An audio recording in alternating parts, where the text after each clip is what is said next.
በስለት ነው ያገኘቻት ለአላህ ስብሐነሁ ወተዓላ ተስላ ለአንድና ብቸኛ ለሆነው አምላክ። መርየም እናቷ እርጉዝ ሆና ሳለች ነው አባቷ የሞተባት። ገና ሳትወለድ አባቷ ሞተባት። አባቷ ማን ነበር? አባቷ የመስጂድ አልአቅሷ ኢማም ነበር፣ መሪ ነበር።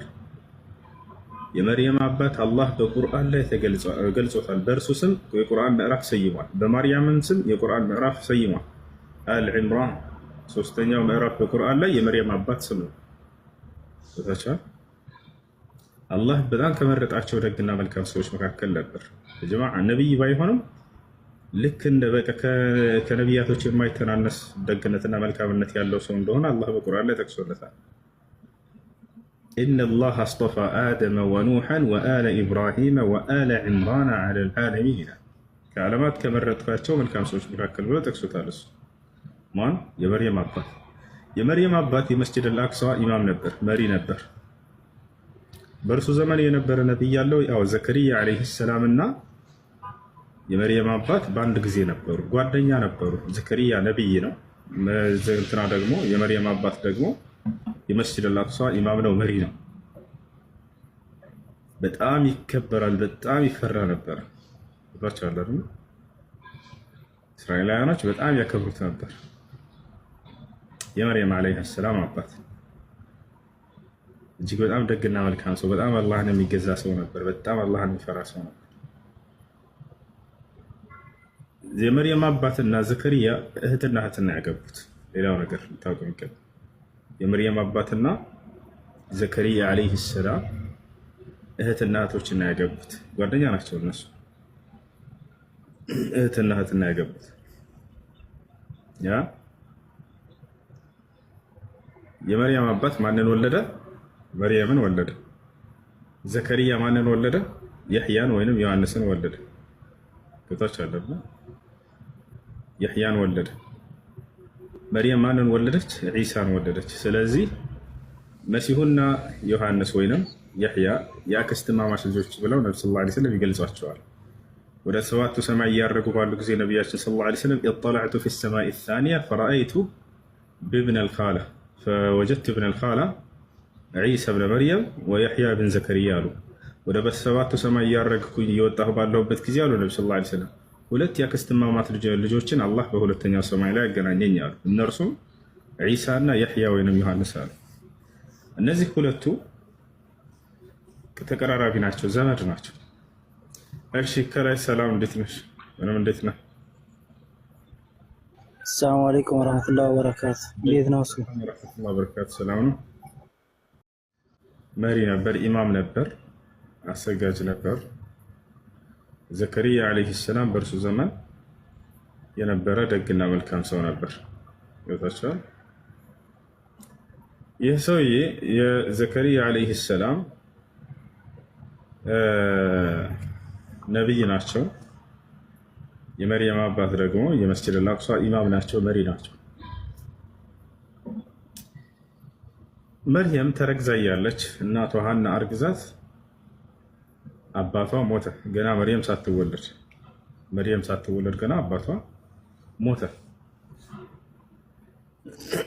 በዚህ ጊዜ የመርየም እናት ሐና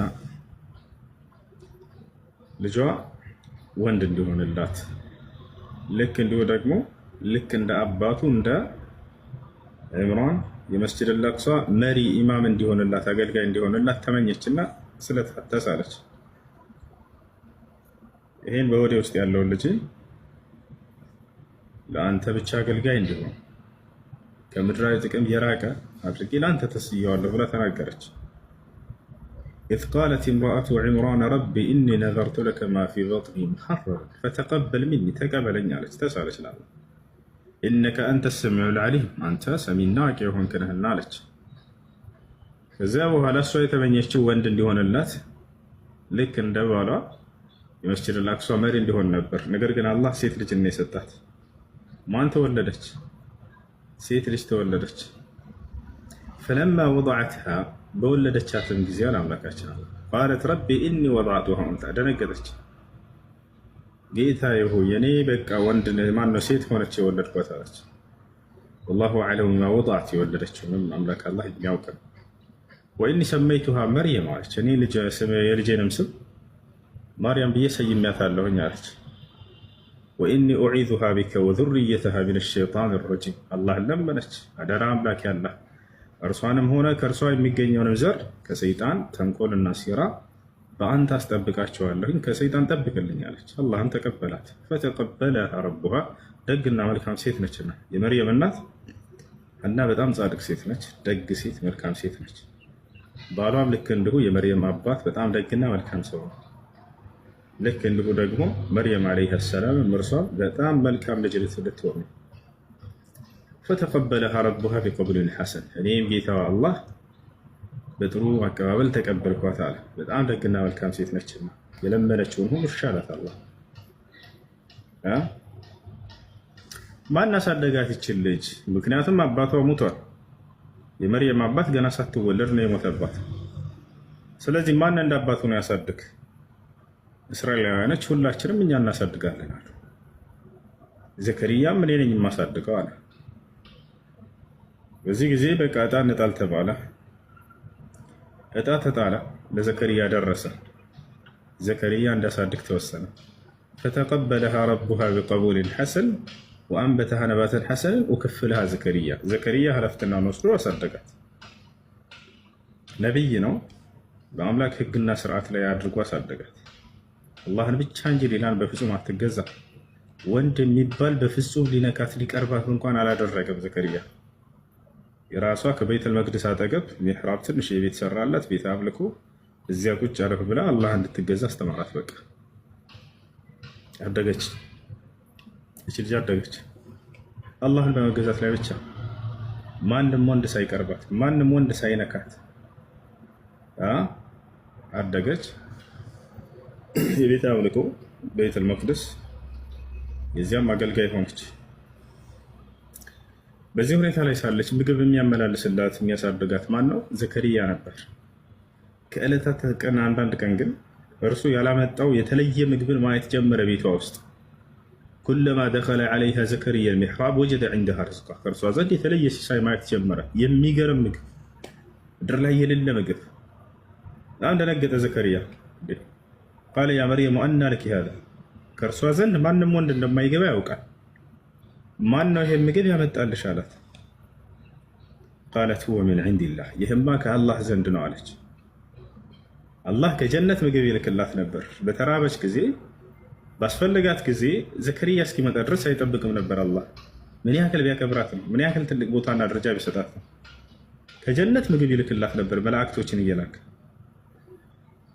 ቃለ ያ መርየም አና ለኪ ሃዛ፣ ከየት ነው ይሄ ምግብ አላት ዘከርያ። ቃለት ሁወ ሚን ዒንዲላህ፣ ይህ ከአላህ ዘንድ የመጣልኝ ነው አለች። ኢነላሃ የርዙቁ መን የሻኡ ቢገይሪ ሒሳብ አለችው። አንተ ዘከርያ ሆይ አላህ ያሻውን ሰው ያለምንም ገደብ ሲሳዩን እንደሚለግሰው አታውቅም ኖሯለን አለችው። ዘከርያ በጣም ደነገጠ። እዚህ ምን ያክል ቅርብ ብትሆነው ከአላህ ዘንድ አላህ በመላእክቶች የሚያስፈልጋትን ሁሉ የሚያደርግላት።